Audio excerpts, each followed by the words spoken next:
Hello नमस्कार। स्वागत है आपका एक बार फिर से आपके अपने यूट्यूब चैनल विद्या जोन पर। साथियों, जैसा कि आप स्क्रीन पर देख पा रहे हैं, आज अपना टॉपिक रहेगा शैक्षिक परिदृश्य के अंदर शिक्षण अधिगम के नवाचार।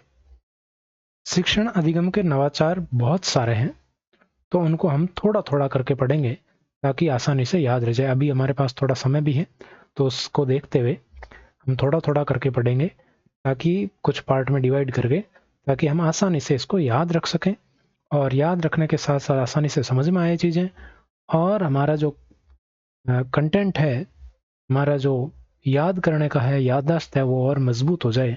एक साथ सब कुछ पढ़ेंगे तो मिक्स हो जाता है मामला, सेट नहीं बैठता है। तो मेरा मानना यही है, विचार यही है कि थोड़े थोड़े पढ़ें, धीरे धीरे पढ़ें और बहुत बेहतरीन पढ़ें।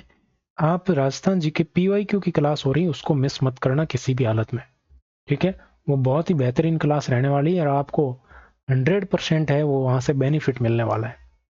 तो उस क्लास को अभी जाकर देख लीजिए, इस क्लास को पूरा करके, ठीक है। शुरुआत करते हैं। राजस्थान शैक्षिक परिदृश्य शिक्षण अधिगम के नवाचार पार्ट फर्स्ट है आज हमारा, और हम प्रश्न के साथ थ्योरी और अच्छे से समझते हुए करेंगे, ताकि कोई भी चीज़ है वो मिस ना हो। पूरे क्लास को अटेम्प्ट करना है, पूरे प्रश्नों को अटेम्प्ट करना है, और अपना कमेंट सेक्शन में प्यारा सा कमेंट जरूर करना है कि क्लास आपको कैसी लगी, प्रश्न कैसे लगे। SIQE के तहत निम्नलिखित में से कौन सा सम्मिलित नहीं है। तो SIQ की बात करें साथियों, तो यहाँ पर इसमें क्या क्या सम्मिलित है, क्या सम्मिलित नहीं है, ये आपको बताना है, ठीक है। तो यहाँ पर क्या क्या चीजें हैं, ये आपको ध्यान में रखना है। क्या ऑप्शन दिया?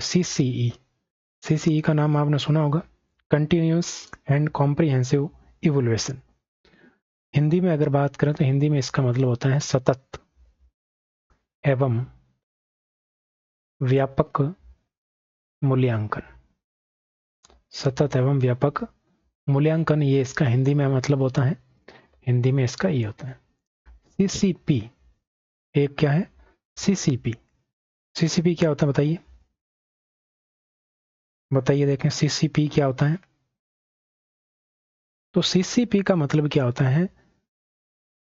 बाल केंद्रित, बाल केंद्रित शिक्षण, बाल केंद्रित शिक्षण, ये आपको ध्यान में रखना है, बाल केंद्रित शिक्षण। ABL का मतलब क्या होता है? एक्टिविटी बेस्ड लर्निंग, यानी कि कहें तो गतिविधि, क्या है? गतिविधि आधारित शिक्षण, गतिविधि आधारित शिक्षण। ये इन तीनों का मैंने आपको मतलब बता दिया। अब थोड़ी सी बात कर लेते हैं SIQ की, कि ये क्या है। तो SIQE,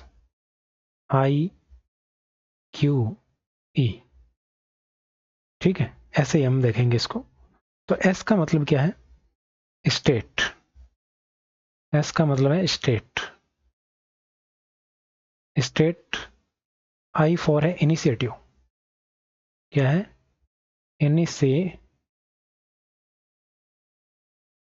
इनिशिएटिव, ठीक है, इनिशिएटिव। फिर इसके साथ लगाना आपको फॉर, क्या लगाना? फॉर लगाना। Q का मतलब है क्वालिटी, क्या मतलब है? क्वालिटी। E का मतलब है एजुकेशन। पूछा जाता है ये, ध्यान रखना। तभी तो मैंने ऐसे लिख के बताया, सीधा डायरेक्ट लिखा नहीं है कि state initiative for quality education, ऐसे से पूरा नहीं लिखा मैंने, अलग बता दिया एक एक का मतलब, ठीक है। तो state initiative for quality education. अब हिंदी में क्या होता है? हिंदी में होता है, इसका मतलब क्या होता है? राज्य में, या आप राज्य का भी हो सकता है। तो राज्य में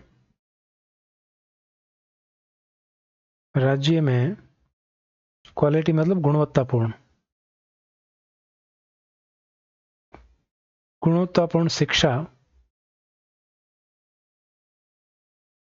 पहल। इनिशिएटिव का मतलब क्या होता है? पहल। ये हो गया इसका हिंदी में अर्थ, ठीक है। तो ये आपको ध्यान रखना है, SIQ। तो SIQ के अंदर CCE भी शामिल है, और CCP भी शामिल है, और ABL भी शामिल है। ये तीनों ही चीजें इसके अंदर शामिल की गई है। ये आपको ध्यान रखना है। ठीक है, सीसीई, सीसीपी और एबीएल, ये तीनों की तीनों चीजें इसमें शामिल है। तो इनमें से कोई नहीं आपका उत्तर होगा। पूछा है कि कौन सम्मिलित नहीं है, तो इनमें से कोई नहीं आपका उत्तर हो जाएगा। तो यहाँ पर एसआईक्यू की फुल फॉर्म ध्यान रखनी है। इन तीनों की फुल फॉर्म मैंने बता दी है, जो कि ज्यादा महत्वपूर्ण है। तो ये चीजें आपको ध्यान में रखनी। ठीक है, आगे बढ़े।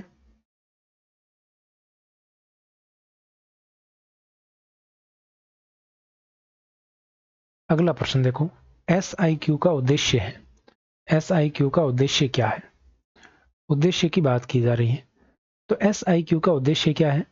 बच्चों को बाल केंद्रित शिक्षण द्वारा सीखने के पर्याप्त अवसर उपलब्ध कराना। बिल्कुल, हमने बात की चाइल्ड सेंटर्ड एजुकेशन की। तो ये आपको, ये उद्देश्य इसका होता है, बिल्कुल सही बात है। ज्ञान को स्थायी एवं प्रभावी बनाते हुए प्राथमिक शिक्षा की नींव मजबूत करना, बिल्कुल सही है, ये भी होता है।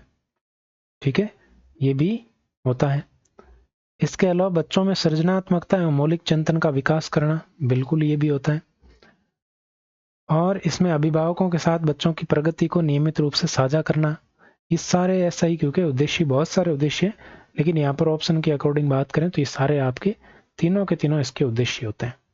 ठीक है, यहाँ पर देखो एक चीज और है, क्या है कि जो पिछला प्रश्न था ना, इसमें एक चीज और शामिल करना, FLN। कहीं आपको नाम दिखे तो आप कंफ्यूज नहीं हो कि FLN क्या है। ये भी सीसीई में शामिल है। इसका मतलब क्या है कि मूलभूत या बुनियादी, मूलभूत या बुनियादी भी आ सकता है इसकी जगह, शब्द है मूलभूत या बुनियादी साक्षरता एवं संख्या ज्ञान। संख्या ज्ञान, ये आपके FLN है। तो ये भी इसमें क्या है, शामिल है। इस चीज का ध्यान रखना। ठीक, दूसरे प्रश्न का उत्तर क्या हो गया? डी ऑप्शन हो गया। इसमें यहां पर देखिए उद्देश्य तो बहुत सारी चीजें हैं, लेकिन अभी चार आया, 3 ऑप्शन दिए हुए हैं, तो तीनों आपके करेक्ट हो जाएगा। एक दो उद्देश्य और बता देता हूं, जैसे बच्चों में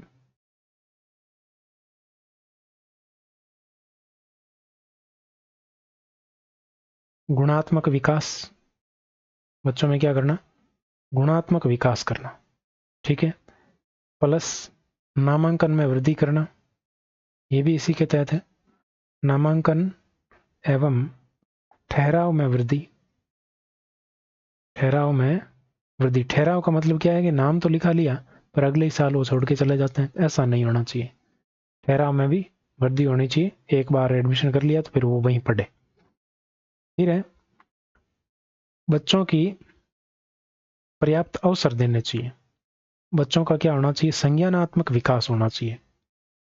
संज्ञानात्मक प्लस क्या होना चाहिए, व्यक्तित्व विकास, ये भी इसके अंतर्गत आता है, ये भी इसमें होना चाहिए। ठीक है, आपको ध्यान रखना। एक सबसे महत्वपूर्ण है कि परीक्षा का भय दूर करना, परीक्षा का भय दूर करना, तो ये भी इसका उद्देश्य है। तो ये सारी बातें आपको ध्यान में रखनी है। एसआईक्यू का उद्देश्य क्या है? अब एसआईक्यू की फुल फॉर्म आप सभी को पता होनी चाहिए, फटाफट से छाप दो कमेंट सेक्शन में, किस किस को याद होगी। State initiative for quality education परियोजना में शैक्षिक समर्थन, प्रशिक्षण एवं कार्यक्रम की रूपरेखा तैयार करने का कार्य किसके द्वारा किया जाता है? अब ये इसके संचालन से संबंधित आ गया। भाई जो एसआईक्यू है, इसका क्रियान्वयन किस रूप से होता है? तो एसआईक्यू का क्रियान्वयन है वो किस रूप में होता है, इसका मैं आपको बताता हूं। SIQE का क्रियान्वयन, प्रश्न पूछा हुआ, ये प्रश्न PYQ है। ये जो आपको तीसरे नंबर का प्रश्न है, ये आपके पूछा हुआ प्रश्न है, RPSC के द्वारा पूछा हुआ है। इसका क्रियान्वयन दो संस्थाओं के द्वारा, दो क्या वैसे तो 3-4 संस्थाओं के द्वारा मिलकर किया जाता है। तो देखो मैं आपको बता देता हूँ। एक तो आपके कौन है इसमें, एक तो है निदेशालय। निदेशालय कौन सा, माध्यमिक शिक्षा। निदेशालय माध्यमिक शिक्षा कहाँ पर स्थित है, बीकानेर। एक तो इसके क्रियान्वयन में ये भागीदार है। दूसरा आपको ध्यान में रखना है राजस्थान स्कूल शिक्षा परिषद। स्कूल शिक्षा परिषद जो कि कहाँ है, जयपुर में। राजस्थान स्कूल शिक्षा परिषद ये शामिल है। और इसके अलावा राजस्थान राज्य शैक्षिक अनुसंधान एवं प्रशिक्षण परिषद जो कि कहां पर है, आपके उदयपुर में है। कहां पर है, उदयपुर में, जिसको आप RSCERT कहते हैं। ये तीनों मिलकर इसका क्या करती है, क्रियान्वयन इसका किया जाता है इन तीनों के द्वारा। अब इसमें और भी सहयोगी हैं, और सहयोगी कौन है इसमें, तो वो भी आपको ध्यान रखना कौन कौन इसका सहयोग करते हैं। तो सहयोग किया जाता है यूनिसेफ के द्वारा। किसके द्वारा, यूनिसेफ प्लस बोध समिति के द्वारा। किसके द्वारा, बोध शिक्षा समिति। इनके द्वारा इसका क्या किया जाता है, सहयोग किया जाता है इसके क्रियान्वयन में। ठीक है, तो यूनिसेफ और बोध शिक्षा समिति क्या करती हैं, ये आपके कैसा सहयोग करती है, तकनीकी सहयोग है। तकनीकी सहयोग प्लस अनुदान उपलब्ध करवाती है। मैं लिख देता हूं, तकनीकी सहायता प्लस ये क्या देती है, अनुदान देती है, यानी कि वित्तीय स्थिति भी ये क्रियान्वित करती है।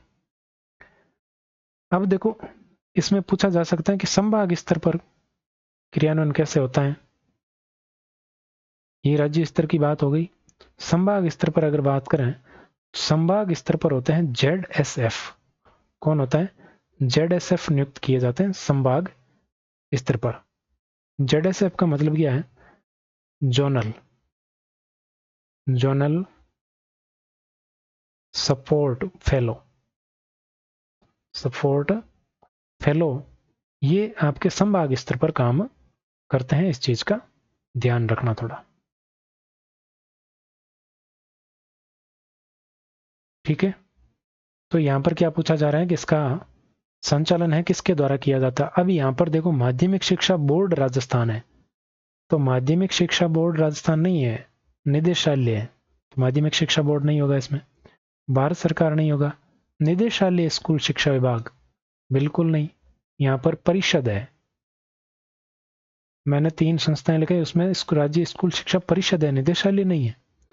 तो यहां पर कौन सा होगा, बी ऑप्शन आपका उत्तर हो जाएगा, राजस्थान माध्यमिक शिक्षा परिषद।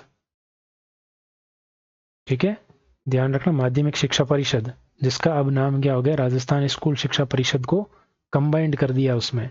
तो माध्यमिक शिक्षा परिषद आपके करेक्ट उत्तर होगा। चौथा प्रश्न देखिए, state initiative for quality education परियोजना का राज्य स्तर पर संचालन किया जाता है। देखो, राज्य स्तर पर संचालन किसके द्वारा किया जाता है, बताओ देखें। तो राज्य स्तर पर देखो, संचालन की अगर बात करें तो इसके संचालन की अलग अलग स्कीम है। ठीक है, पिछले प्रश्न में क्या पूछा था, देखो मैं वापस से बता देता हूं अगर किसी को कोई डाउट है तो। यहां पूछा था कि शैक्षिक समर्थन प्रशिक्षण और कार्यक्रम की रूपरेखा कौन तैयार करता है, तो ये राजस्थान स्कूल शिक्षा परिषद करती है, जिसका पहले ऑप्शन में क्या है, माध्यमिक शिक्षा परिषद है, तो बिल्कुल सही है, कोई दिक्कत नहीं। इसका अब परिवर्तन होके राजस्थान स्कूल शिक्षा परिषद हो गया। अब इसमें अलग अलग कार्य भी है, वो भी मैं आपको यहाँ ही बता देता हूँ। जैसे देखिए, अगर पूछ ले आपसे कि परियोजना का संचालन सीधा सीधा दे दे कि परियोजना का संचालन है वो कौन करता है, परियोजना का संचालन सीधा सीधा आपसे दे दे, तो आपको ध्यान में रखना निदेशालय करता है। निदेशालय कौन सा, निदेशालय माध्यमिक शिक्षा बीकानेर। ठीक है, निदेशालय माध्यमिक शिक्षा बीकानेर है, ये परियोजना का क्या करता है, संचालन करता है। दूसरा आपको ध्यान में रखना है कि दूसरा इसमें आ गया, ये शैक्षिक समर्थन और प्रशिक्षण पूछे तो स्कूल शिक्षा परिषद। अब इसका जो अकादमिक कार्य होता है वो कौन करता है, अकादमिक कार्य। अकादमिक कार्य कौन करता है, तो अकादमिक कार्य करता है RSCERT।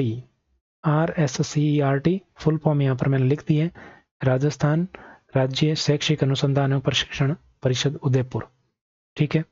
एक आपको ध्यान रखना, चलो मैंने इधर लिख दिया कि तकनीकी सहयोग है वो कौन करता है, यूनिसेफ और बोल शिक्षा। तो ये सारी बातें महत्वपूर्ण है, इनके प्रश्न बनते हैं। अगला प्रश्न देखो कि इनिशिएटिव राज्य स्तर पर इसका संचालन है वो किसके द्वारा किया जाता है। तो यहाँ पर मैं आपको राज्य स्तर बताता हूँ। राज्य स्तर पर संचालन SIQE का राज्य स्तर पर संचालन, इसके लिए देखो बहुत बेहतरीन यहाँ पर सिस्टम बना रखा है इन्होंने। तो राज्य स्तर पर इसके संचालन की बात करें तो 3 तरह की चीजें यहाँ पर ध्यान में रखनी है आपको। 3 नाम। एक नाम तो आपको ध्यान में रखना है परियोजना परिचालन समिति।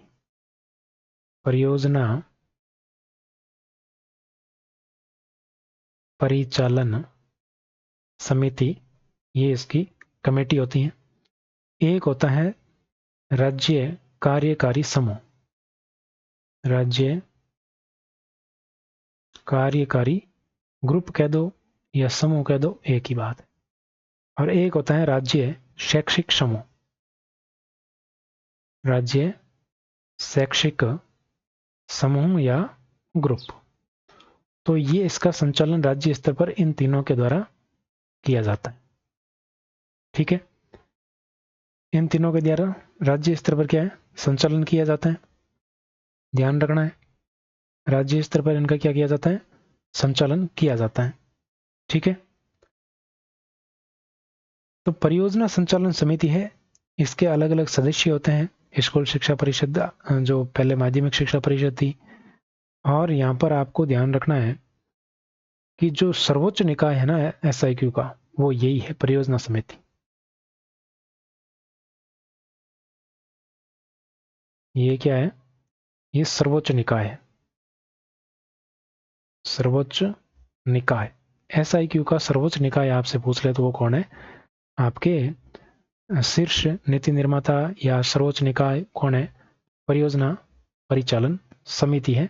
ये आपको ध्यान में रखना है।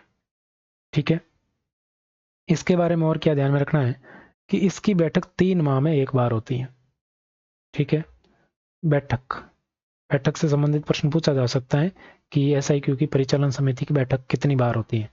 तो इसकी बैठक होती है 3 माह में एक बार। 3 माह में एक बार होती है, ध्यान रखना। ठीक है, अब बात करते हैं राज्य कार्यकारी समूह की। तो कार्यकारी समूह की बात करें तो इसकी तो बस इतना ध्यान में रखना, इन्हें अलग अलग सदस्य होते हैं, सारे याद रखने की आवश्यकता नहीं है। तो ये क्या करती हैं, SIQ का क्रियान्वयन करती हैं। और इसकी जो बैठक है उसका क्या सीन है, तो बैठक की बात करें तो इसकी बैठक 2 माह में एक बार होती है। 2 माह में एक बार होती हैं। और इसकी जो रिपोर्ट है ना, रिपोर्ट, ये जो अपनी रिपोर्ट होती है, तो ये रिपोर्ट आपके त्रैमासिक होती है। क्या होती है, त्रैमासिक। 3 माह में एक बार रिपोर्ट तैयार होती है। और ये रिपोर्ट किसको दी जाती है, तो ये रिपोर्ट दी जाती है संचालन समिति को। ये रिपोर्ट किसको दे दी जाएगी, जो संचालन परिचालन समिति है इसको दे दी जाती है। ये रिपोर्ट दे देंगे समिति को। ठीक, अब राज्य शैक्षिक समूह की बात करें तो इसमें भी अलग अलग सदस्य होंगे। निदेशक, उपनिदेशक, यूनिसेफ का सदस्य, मनोनीत सदस्य, अलग अलग सदस्य होंगे। और ये तकनीकी और शैक्षिक पहलुओं पर काम करेगा।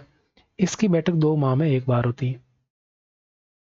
इसकी बैठक की बात करें, बैठक, तो इसकी बैठक भी 2 माह में एक बार होती है।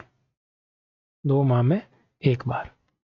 तो परिचालन समिति उसकी 3 माह में एक बार होती है, बाकी दोनों की 2 माह में एक बार होती है। तो ये आपको ध्यान रखना है। तो परियोजना परिचालन समिति भी है, कार्यकारी समूह भी है, शैक्षिक समूह भी है।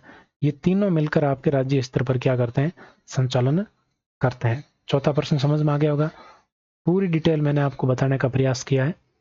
अगर थोड़ा बहुत इसमें कंटेंट में दम लग रहा है तो लाइक करो फटाफट से। आगे देखिए, state initiative for quality education, ये बहुत बड़ी परियोजना है, तो इसमें बहुत सारे प्रश्न बन सकते हैं। तो अपन हर एक प्रश्न को कवर करेंगे। एजुकेशन परियोजना के जिला स्तर पर परिचालन के लिए जिला कोर समूह का अध्यक्ष कौन होता है।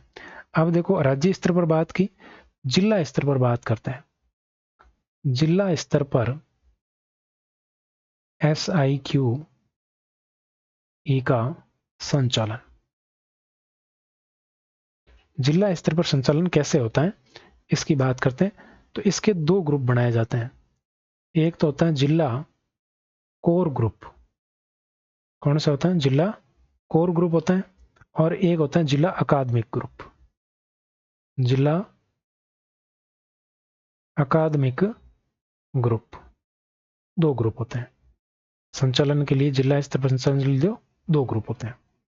अब दो ग्रुप क्या क्या करते हैं, इन ग्रुप की बात करें तो जो जिला कोर ग्रुप होता है ना, इसमें अध्यक्ष होता है और अध्यक्ष के अलावा 5 सदस्य भी होते हैं। और इसका अध्यक्ष कौन होता है यही ध्यान रखना, यही पूछा जाएगा। इसका अध्यक्ष कौन होता है? तो इसका अध्यक्ष होता है डीओ। डीओ या आपको ऑप्शन में मिल जाए सीडीओ। डीओ या आपको क्या मिल जाए? सीडीओ। तो आपको ध्यान में रखना है इन दोनों में से कोई एक होता है। और ये सीडीओ किसका है? माध्यमिक। डीओ या सीडीओ माध्यमिक शिक्षा का होता है। ठीक है। और जिला अकादमिक का कौन होता है? जिला शिक्षा अधिकारी। जिला शिक्षा अधिकारी इसका अध्यक्ष होता है। इसका अध्यक्ष कौन होता है? जिला शिक्षा अधिकारी। ठीक है। तो ये बात आपको ध्यान में रखनी है। इस समूह के कार्य क्या है? डाइट के प्राचार्य और अच्छे शिक्षकों के समूह में उनका अवलोकन करना, मॉनिटरिंग करना, यही है आपके काम। अब एक प्रश्न और यहां पर ध्यान रखना कि SIQE का जो जिला नोडल होता है ना, जिला नोडल, जिला नोडल कौन होता है? तो जिला नोडल होता है अतिरिक्त जिला परियोजना समन्वयक। अतिरिक्त जिला परियोजना समन्वयक। प्रश्न किसी भी तरह पूछे आपको तैयार रहना है कि जिला स्तर पर नोडल अधिकारी कौन होता है? तो अतिरिक्त जिला परियोजना समन्वयक होता है। कि जिला कोर ग्रुप का अध्यक्ष कौन होता है? तो डीओ माध्यमिक होता है। तो ये ऑप्शन आपका करेक्ट हो जाएगा। ठीक है। और जिला अकादमिक ग्रुप का कौन होता है? तो जिला शिक्षा अधिकारी होता है। तो ये सब आपको ध्यान रखना है। ठीक है। आगे बढ़े, अगला प्रश्न देखो। गतिविधि आधारित शिक्षा ABL प्रक्रिया मुख्य आधारभूत मान्यता है। ABL जो एक्टिविटी बेस्ड लर्निंग है, एक्टिविटी बेस्ड जो लर्निंग है उसका मुख्य आधारभूत मान्यता क्या है? मतलब ये कहती है कि गतिविधि के आधार पर है वो सीखना चाहिए। इसमें 4 चरण होते हैं: अनुभव, चिंतन, अनुप्रयोग और निष्कर्ष। पहले किसी चीज को अनुभव करो, फिर उसके बारे में चिंतन करो, फिर उसके पे अनुप्रयोग करो, काम में लो उस चीज को, और फिर निष्कर्ष निकालो। तो ये आपके इसका जो मुख्य आधारभूत मान्यता वो है प्रत्येक बच्चा महत्वपूर्ण है। इंपॉर्टेंट है, ध्यान रखना। प्रत्येक बच्चा क्या है? इंपॉर्टेंट है, महत्वपूर्ण है। यही इसकी क्या है? आपके मान्यता है। इसकी मूल आधारभूत चीज यही है इसके अंदर, ये आपको ध्यान रखना है। ABL का फुल फॉर्म क्या होता है? एक्टिविटी बेस्ड लर्निंग होता है, यानी कि गतिविधि आधारित शिक्षण। गतिविधि आधारित शिक्षण, ये इसकी फुल फॉर्म होती है। ठीक है, ध्यान रखना। आगे देखो, गतिविधि आधारित शिक्षा के लिए विद्यालयों में कक्षा 1 से 1 व 2 के लिए ABL कक्ष का विकास खालिस्तान कक्ष के रूप में किया जाता है। तो यहां पर एक शब्द आपको ध्यान में रखना, लहर। किस रूप में? लहर के रूप में विकास किया जाता है, ये आपको ध्यान रखना है। कक्षा 1 और 2 का विकास लहर कक्षा के रूप में किया जाता है। लहर का पूरा नाम क्या है? तो लहर का पूरा नाम आपको ध्यान में रखना है। मैं हिंदी में लिख देता हूं ताकि आपको याद करने में आसानी होगी जो हिंदी मीडियम के हैं। In learning enhancement, learning enhancement activity in Rajasthan. L का मतलब है लर्निंग, ठीक है,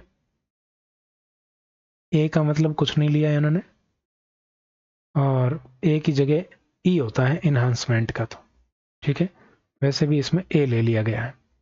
ठीक है, एच का मतलब है कुछ नहीं है, एच का मतलब भी, ठीक है, और ए का मतलब एक्टिविटी और आर का मतलब राजस्थान। तो इन्होंने लहर बनाने के लिए ये कुछ शब्द आगे पीछे, फिर भी आपको ध्यान रखना, learning enhancement activity in Rajasthan, ये आपके लहर कक्षा की स्थापना की जाती है। इसमें क्या है, बच्चा स्वयं करके सीखता है और शिक्षक और अन्य बालक उसका सहयोगी के रूप में होते हैं। तो इसका उद्देश्य क्या है, स्वयं करके सीखना, स्वयं करके सीखना। और जो शिक्षक होता है, शिक्षक या फिर अन्य विद्यार्थी या अन्य बालक, वो किस रूप में होते हैं, वो यहाँ पर सहयोगी के रूप में होते हैं। वो क्या होता है, यहाँ पर सहयोगी होते हैं इस बच्चे के, जो बच्चा स्वयं करके सीख रहा है उसके सहयोगी के तौर पे कार्य करते हैं। ठीक है, ध्यान रखना। और इसका उद्देश्य क्या है, और इसका उद्देश्य है मानसिक विकास करना, मानसिक प्लस शारीरिक विकास करना, शारीरिक क्षमता का विकास करना, ये इसका उद्देश्य है। तो लहर आपके बिल्कुल करेक्ट हो जाएगा। ठीक है, लहर बिल्कुल करेक्ट होगा। अगला प्रश्न देखो, सतत एवं समग्र मूल्यांकन की प्रकृति होती है। सतत एवं समग्र मूल्यांकन CCE, CCE, ठीक है, एक CCP भी पढ़ा था हमने, CCP, इसका मतलब होता है चाइल्ड सेंटर्ड पेडागोजी। ठीक है, ये चाइल्ड सेंटर्ड पेडागोजी होता है। और CCE का मतलब होता है आपके, क्या कहते हैं इसको, कंटिन्यूस एंड कॉम्प्रिहेंसिव इवोल्यूशन, सतत एवं समग्र मूल्यांकन। ठीक है, ध्यान रखना।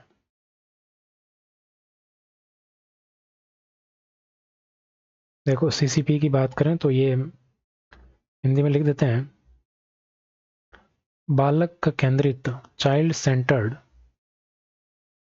पेडागोजी, ताकि आपको याद रहे, पेडागोजी लिख देता हूं मैं, चाइल्ड बालक केंद्रित पेडागोजी।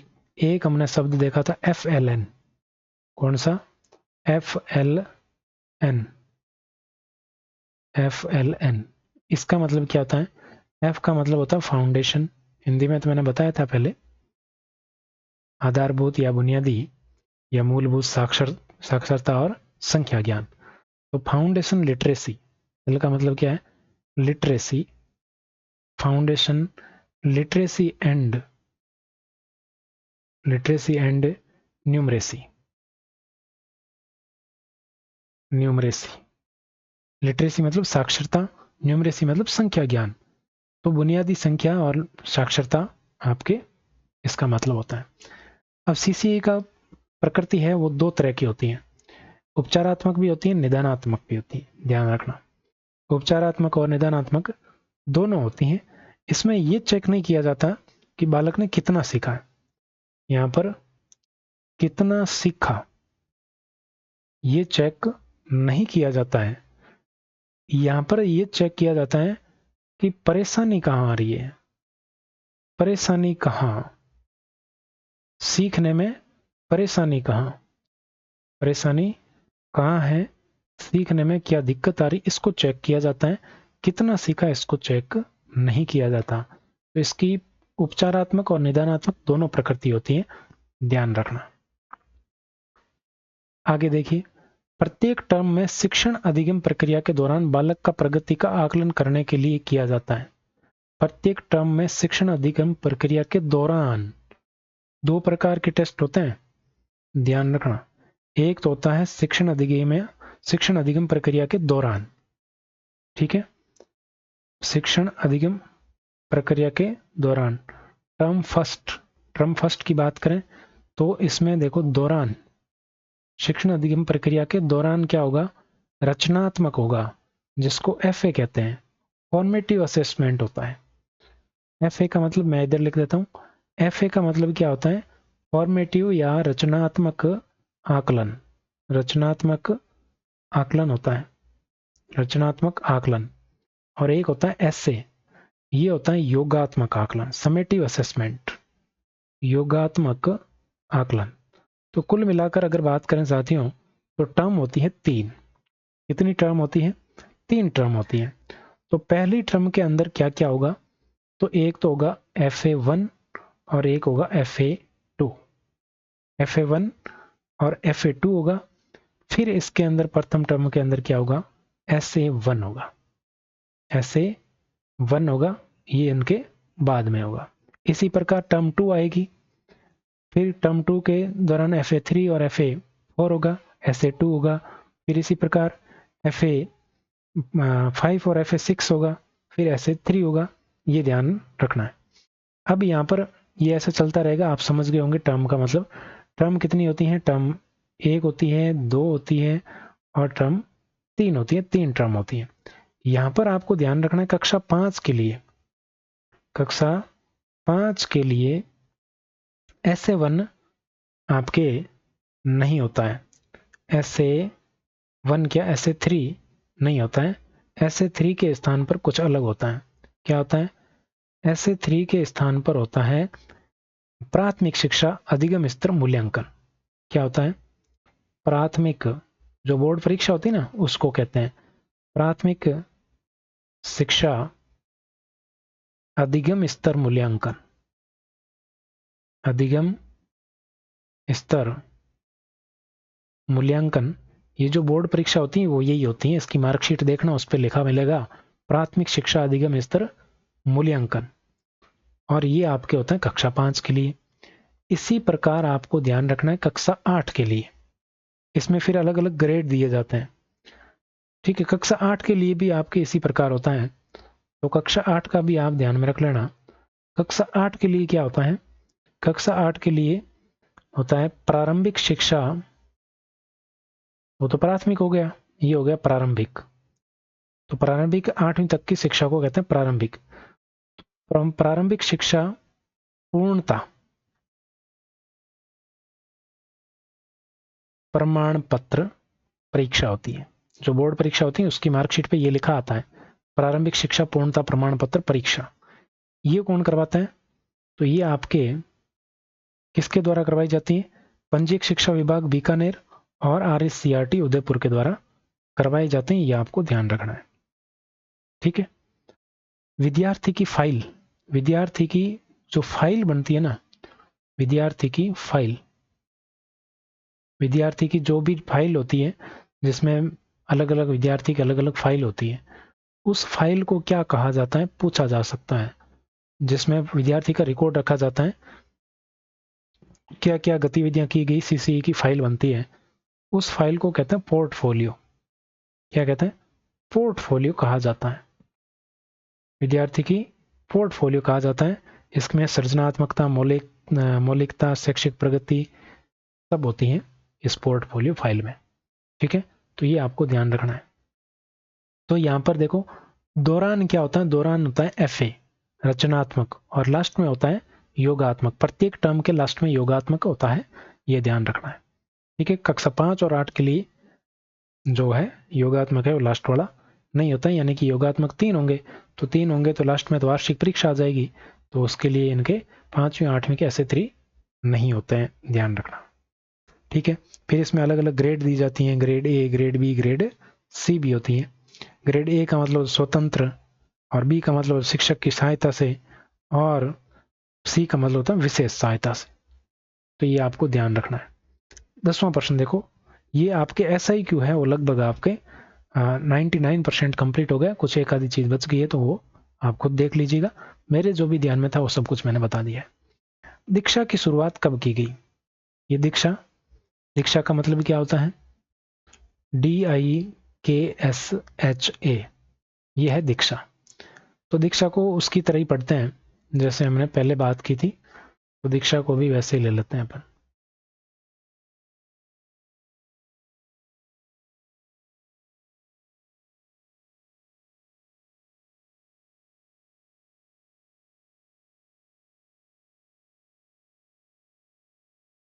ये लो DIKSH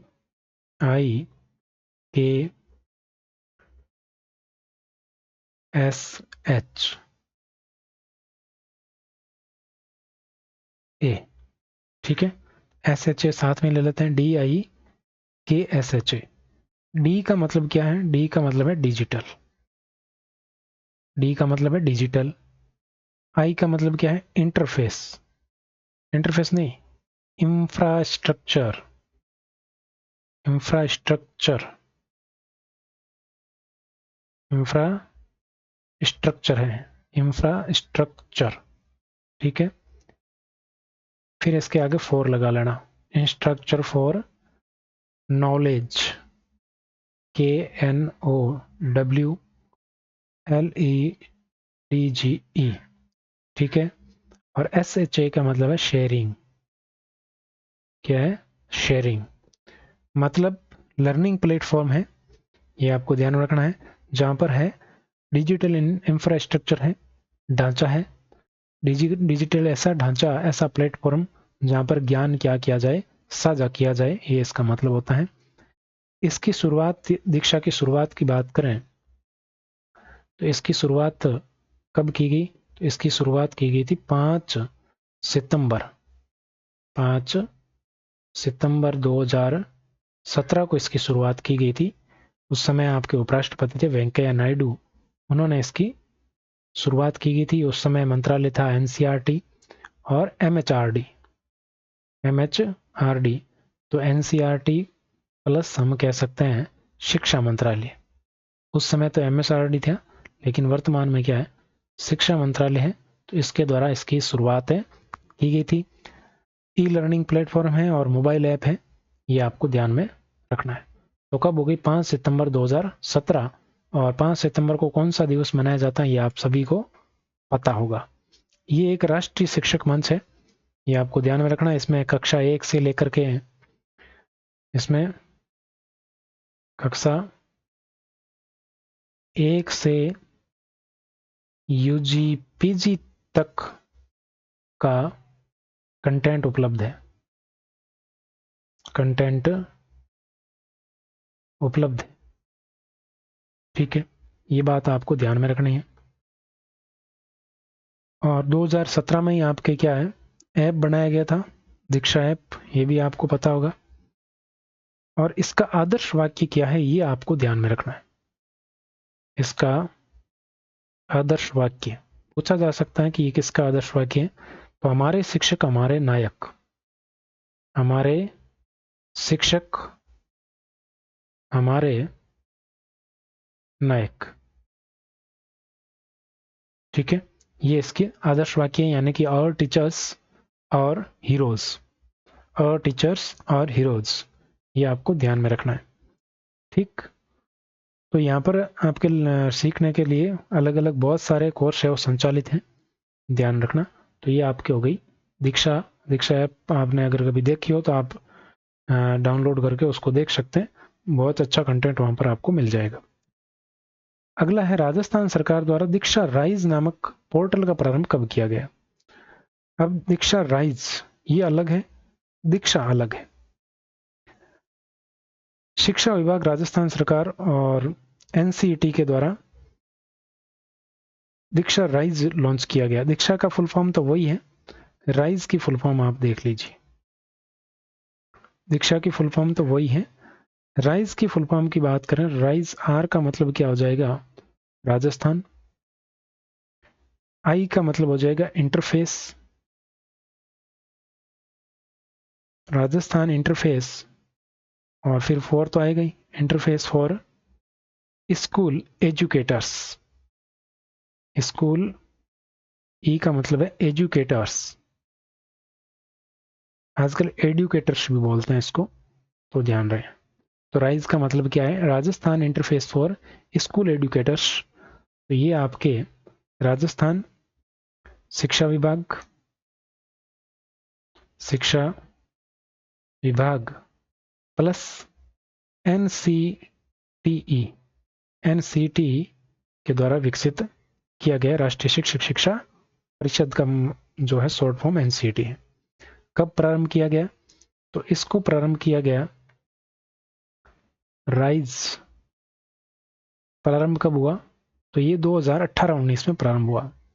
2018-19 के सत्र में इसको प्रारंभ किया गया। ये भी एक ऑनलाइन प्लेटफॉर्म है, शिक्षकों के लिए राष्ट्रीय स्तर पर मंच है, ध्यान रखना है। और इसको जो कार्यभार है ना इसका, वो कौन संभाल रहा है, ये आपको ध्यान रखना है। ऑनलाइन प्लेटफॉर्म का कार्य कौन कर रहा है, तो इसका कार्यभार कौन संभाल रहा है ये आपको पता होना चाहिए। तो इसका कार्यभार है वो कौन संभाल रहा है? राजस्थान राज्य शैक्षिक अनुसंधान एवं प्रशिक्षण परिषद, RSCERT उदयपुर, RSCERT उदयपुर का शैक्षिक तकनीकी प्रभाग, उसमें अलग अलग प्रभाग हैं। जब हम पढ़ेंगे इसके तो पढ़ेंगे, प्रभाग भी पढ़ेंगे। प्रभाग, और ये प्रभाग कहाँ पर स्थित है? तो ये प्रभाग अजमेर में है। अजमेर द्वारा ये कार्यभार संभाला गया है, ये आपको ध्यान में रखना है। और इसमें शिक्षा दर्शन और शिक्षा वाणी का कंटेंट भी अपलोड किया गया है, ये आपको ध्यान रखना है। शिक्षा दर्शन प्लस शिक्षा वाणी, इनकी भी आगे चर्चा करेंगे, का कंटेंट भी उपलब्ध है, ये भी आपको ध्यान रखना। तो 2018-19 सी ऑप्शन आपका करेक्ट उत्तर हो जाएगा। बातें सारी समझ में आ रही होगी, तो क्लास को पूरा अटेम्प्ट करना है, छोड़ना कुछ भी नहीं। दीक्षा राइज ऑनलाइन प्लेटफॉर्म का कार्य राज्य में किसके द्वारा किया जा रहा है? दीक्षा राइज ऑनलाइन प्लेटफॉर्म का कार्य किसके द्वारा किया जा रहा है? तो ये मैंने अभी आपको बता दिया कि ऑनलाइन प्लेटफॉर्म का कार्य RSCERT के द्वारा किया जा रहा है और इसके तकनीकी प्रभाग के द्वारा किया जाता है। तकनीकी प्रभाग द्वारा, और ये कहां पर है अभी मैंने आपको बता दिया। ठीक है, 13वां प्रश्न देखो, दीक्षा राइज का उद्देश्य क्या है? तो दीक्षा राइज का उद्देश्य क्या है? पहला तो कि शिक्षकों को गुणवत्तापूर्ण मंच प्रदान करना, शिक्षकों को महत्वपूर्ण है, शिक्षकों के लिए। ठीक है, दूसरा है शिक्षकों का व्यक्तिगत और व्यावसायिक विकास करना, विद्यार्थियों में सीखने की क्षमता का विकास करना, यह भी इसका उद्देश्य है। इसके अलावा ऑनलाइन शिक्षक प्रशिक्षण, ऑनलाइन शिक्षक प्रशिक्षण, अगर आप कभी उस फील्ड में देखा है आपने, तो टीचर्स को ये कंप्लीट करने पड़ते हैं प्रशिक्षण ऑनलाइन, और फिर उनके सर्टिफिकेट भी ऑनलाइन मिलते हैं उनको। ठीक है, फिर ई कंटेंट उपलब्ध करवाना, ई कंटेंट, ई बुक उपलब्ध करवाना, ये भी इसका काम है दीक्षा राइज का। इसके अलावा ऑडियो फॉर्मेट, समावेशी शिक्षा की जो पुस्तकें हैं उनका ऑडियो फॉर्मेट, पुस्तकों का ऑडियो फॉर्मेट तैयार करना, ऑडियो फॉर्मेट तैयार करना। और आपने देखा होगा किताबों के ऊपर QR कोड होते हैं। और इसके अलावा उपचारात्मक शिक्षण सामग्री, जो कार्य पुस्तिकाएं वगैरह आती है, उसको तैयार करने का काम भी यही करता है, शिक्षण सामग्री तैयार करना। फिर इसके अलावा मैंने अभी आपको बताया QR कोड उपलब्ध करवाना, QR कोड उपलब्ध करवाना, किताबों के ऊपर QR कोड होता है, उसको स्कैन करते दीक्षा राइज ऐप या साइट पे चला जाता है, वो देख लेना, स्कूल की किताबों के स्कैन करके पाठ के शुरुआत में लगा होता है QR कोड। तो उपयुक्त सभी आपका बिल्कुल करेक्ट उत्तर हो जाएगा। तो इनमें से पूछा जा सकता है इसका उद्देश्य कौन सा नहीं है। ठीक है, इसके अलावा बहुत सारे होते हैं, जैसे एनिमेटेड वीडियो उपलब्ध कराना, एनिमेटेड वीडियो जिससे समझने से आसानी होती है। इसके अलावा मैंने अभी बताया था वर्क बुक कार्य पुस्तिका ये उपलब्ध करवाना। इसके अलावा कॉमिक बुक उपलब्ध करवाना, कॉमिक बुक उपलब्ध करवाना। ठीक है, ये सारी की सारी चीजें वहां पर होती हैं, ये आपको ध्यान रखना है। अगला प्रश्न देखो, निष्ठा कार्यक्रम कब लागू किया गया? तो निष्ठा, भाई निष्ठा के बहुत सारे चरण हैं और निष्ठा है एनसीईआरटी और शिक्षा मंत्रालय के द्वारा लागू किया गया था निष्ठा।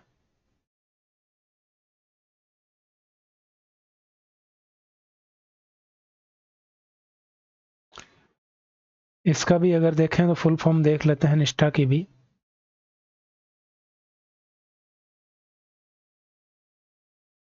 निष्ठा की फुल फॉर्म की बात करें तो NISHTA।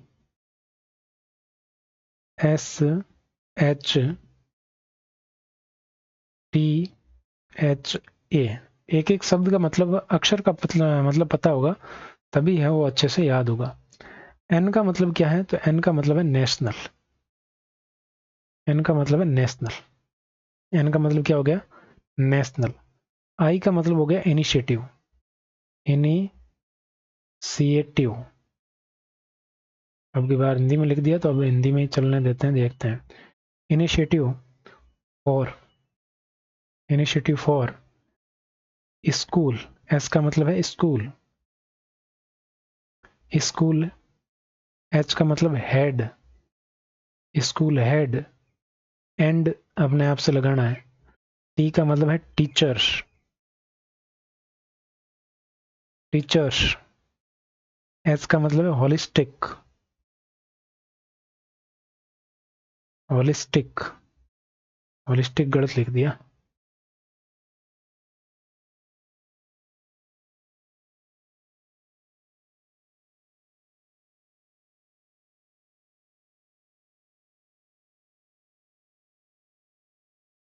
अभी भी गलत है।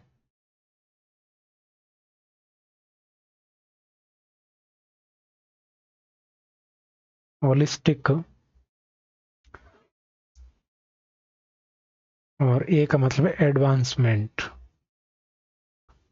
एडवांसमेंट। तो ऐसे आपको ध्यान रखना है। कहाँ भाग गया?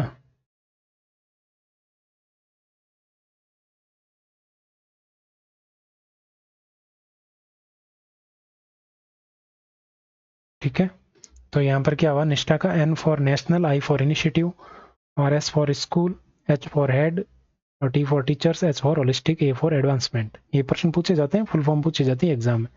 तो national initiative for school and school head and teachers holistic advancement. ठीक है, इसको कब लागू किया गया? तो इसको लागू कब किया गया निष्ठा को? तो निष्ठा की बात करें तो निष्ठा को आपके 21/8/2019 को लागू किया गया। 21/8/2019 को लागू किया गया, ये आपको ध्यान में रखना है। और इसमें पहली से 8वीं तक पढ़ाने वाले शिक्षकों को शामिल किया गया। इसमें ट्रेनिंग, क्लासरूम, ऑनलाइन शिक्षण और बहुत सारी चीजें हैं, यहाँ पर ध्यान दिया गया। कौन कौन से सब्जेक्ट इसमें शामिल हैं? तो ये मुख्य रूप से अगर बात करें तो यहाँ पर मैं नीचे बताता हूँ कि कक्षा 1 से 8 को पढ़ाने वाले अध्यापकों के लिए है ये। ठीक है, दूसरा आपको ध्यान में रखना कि इसमें निष्ठा योजना है वो गणित, और एक भाषा कोई भी हो सकती है, हिंदी, अंग्रेजी, संस्कृत, और सामाजिक विज्ञान। किसके लिए? सामाजिक विज्ञान पर ध्यान इसमें दिया जाएगा, इन 3 सब्जेक्ट पर, यह आपको ध्यान रखना है। और एक महत्वपूर्ण बात ध्यान रखना कि जो ये निष्ठा है, इसकी बात करें तो 16 अक्टूबर 2020 को दीक्षा प्लेटफॉर्म से जोड़ दिया, दीक्षा से जोड़ा या जोड़ दिया। ठीक है, ये भी आपको ध्यान में रखना है। तो ये आपको ध्यान रखना है, इस प्रकार से निष्ठा का जो है लागू किया गया। तो 21 अगस्त 2019 भी ऑप्शन आपका बिल्कुल करेक्ट हो जाएगा। और देखिए 15वां प्रश्न, निष्ठा कार्यक्रम के विभिन्न चरणों के संबंध में कौन सा सही सुमेलित नहीं है? इसके अलग अलग चरण हैं। निष्ठा का जो पहला चरण है वो प्राथमिक शिक्षा के लिए है, कक्षा 1 से 8 तक के जो पढ़ाने वाले उन शिक्षकों का प्रशिक्षण कराना। और निष्ठा का दूसरा चरण है वो है माध्यमिक स्तर के प्रशिक्षण के लिए। तीसरा चरण है वो आपके क्या है कि इसमें कक्षा ईसीसी मतलब पूर्व प्रारंभिक, ईसीसी का मतलब क्या होता है? पूर्व प्राथमिक और प्राथमिक स्तर के लिए। पूर्व प्राथमिक और प्राथमिक स्तर, ईसीसी का मतलब क्या है? पूर्व प्राथमिक है, तो कक्षा 5 तक के लिए ठीक है। और निष्ठा 4.0 की बात करें तो कक्षा 6 से 8 नहीं है, तो कक्षा 6 से 8 तक नहीं है, तो ये किसका है? तो ये सिर्फ ईसीसी के लिए है, ECCE, ये सिर्फ इसके लिए है। तो चौथा है वो सही सुमेलित नहीं है। ये 4 चरण है, चारों के लिए आप इस प्रकार ध्यान रखें कि पहला चरण किसके लिए? 1 से 8 तक के लिए, दूसरा चरण माध्यमिक के लिए, तीसरा चरण पूर्व प्राथमिक से प्राथमिक के लिए। और आपके बात करें तो इसमें निपुण भारत शामिल है। इसमें कौन शामिल है? निपुण भारत कार्यक्रम भी इसके साथ शामिल किया गया है, ये आपको ध्यान रखना है, ठीक है। और जो तीसरा चरण है आपके, इसमें FLN शामिल है, ये ध्यान रखना। FLN का मतलब बुनियादी संख्या ज्ञान साक्षरता, वो तो निपुण भारत इसमें शामिल है, ठीक। ये बात आपको ध्यान रखनी है। और 17 जो इसका इसी से संबंधित कोर्स है, ये भी ध्यान रख लेना, ECCE, इसका फुल फॉर्म क्या होता है? तो इसका फुल फॉर्म भी मैं लिखवा देता हूं आपको। इसका फुल फॉर्म होता है अर्ली, पिछली बार ये आया था, early childhood care and education. ये प्रश्न है वो पिछली बार पूछा गया था, early childhood care and education, ये इसका फुल फॉर्म है। और इसका जो प्रशिक्षण कोर्स है, इसके प्रशिक्षण कोर्स है वो आपके दीक्षा पोर्टल पर प्रशिक्षण कोर्स की बात करें, जिसमें आपके क्या है? निष्ठा 4.0 इसका जो पोर्टल है उसको किस पे? दीक्षा पर प्रारंभ कब किया गया? तो दीक्षा पर प्रारंभ किया गया 17 नवंबर 2022 से। तो ये बात आपको ध्यान में रखनी, 17 नवंबर 2022 को ये कोर्स है। पूछे आपसे कि ECC का कोर्स है 4.0 निष्ठा पर या दीक्षा पर कब शुरू किया गया? तो 17 नवंबर 2022 को शुरू किया गया। नहीं, हालांकि ऐसा इतना गहराई में नहीं पूछा जाता, पिछली बार इसकी फुल फॉर्म ही पूछी गई थी, ECC का पूरा नाम क्या है। तो हर क्लास में मैंने मतलब हर प्रश्न में आपको विस्तार से बताने का प्रयास किया है। क्लास कैसी लगी आप जरूर बताइएगा, और एक प्यारा सा इमोजी जरूर सेंड कीजिएगा कमेंट सेक्शन में। बाकी मिलते हैं नेक्स्ट क्लास में, आज के लिए इतना ही। PDF के लिए आप टेलीग्राम पर जुड़ सकते हैं, टेलीग्राम का लिंक आपके सामने है और डिस्क्रिप्शन में भी मिल जाएगा। Thank you very much.